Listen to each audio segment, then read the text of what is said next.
বিসমিল্লাহির রহমানির রহিম। আমাদের চ্যানেলে ক্যালভিনেটর এসির একটি ভিডিও দেওয়া হয়েছিল। এটা ভিডিওর আরও কিছু অংশ। এখন আমরা কমিউনিকেশন ইনডোর পিসিবি থেকে যে আউটডোর যে কানেকশনটি সেটি আমরা এখন করছি। ক্যালভিনেটর এসিতে কোম্পানি ইনডোর ইউনিটের সাথে কমিউনিকেশন কেবল একসাথে কানেকশন করে দিয়ে থাকে। আমরা এখন কমিউনিকেশন কানেকশন শেষ পর্যায়ে।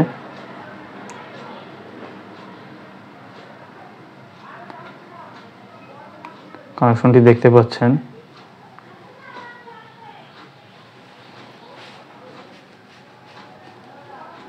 আমরা এখানে তারের যে সবগুলো একসাথে ট্যাপিং করে দিব।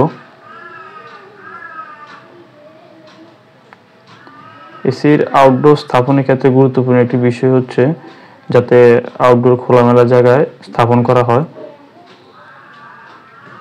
এসির আউটডোর ইউনিট কন্ডেন্সার প্রচুর পরিমাণে তাপ উৎপন্ন হয়। এই তাপ যাতে বাধাগ্রস্ত না হয়, সামনে যথেষ্ট পরিমাণ খালি জায়গা রাখতে হবে। সর্বনিম্ন 5 ফিট জায়গা খালি রাখতে হবে, যাতে গরম বাতাস সুন্দরভাবে আউট হতে পারে। আমরা এবার সাপোর্ট লকটি লাগিয়ে দিব কেবলের।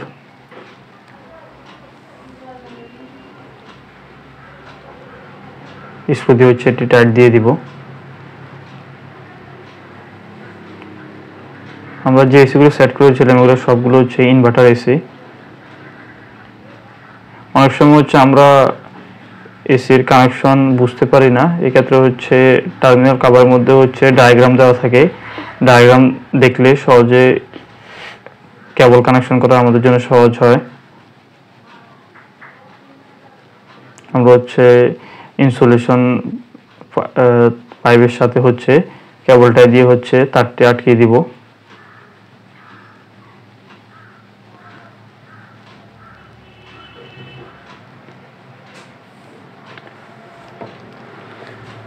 কেবলটা দিয়ে সুন্দরভাবে আটকিয়ে দিব।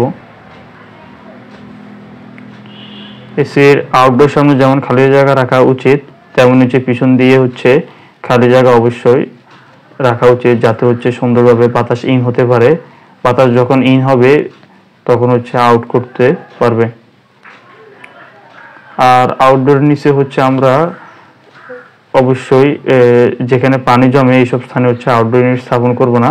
এতে এসির নিচের অংশ আস্তে আস্তে ড্যামেজ হয়ে যায়। আমরা এরকম বেস তৈরি করে নিতে পারি, না হয় আমরা লোয়ার স্ট্যান্ড বা অ্যাঙ্গেল ব্যবহার করতে পারি।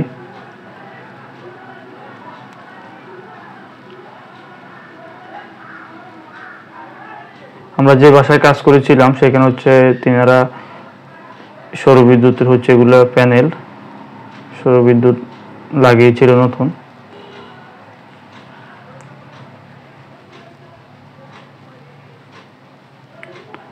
আপনি যদি আমাদের চ্যানেলে নতুন হয়ে থাকেন, চ্যানেলটি সাবস্ক্রাইব করতে পারেন নতুন নতুন ভিডিও পাওয়ার জন্য। আমাদের ভিডিওগুলো যদি ভালো লেগে থাকে ভিডিওগুলো শেয়ার করতে পারেন, এবং ভিডিও রিলেটেড কোনো বিষয় জানার থাকলে কমেন্ট করতে পারেন।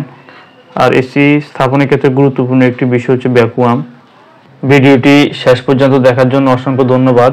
আল্লাহ হাফেজ।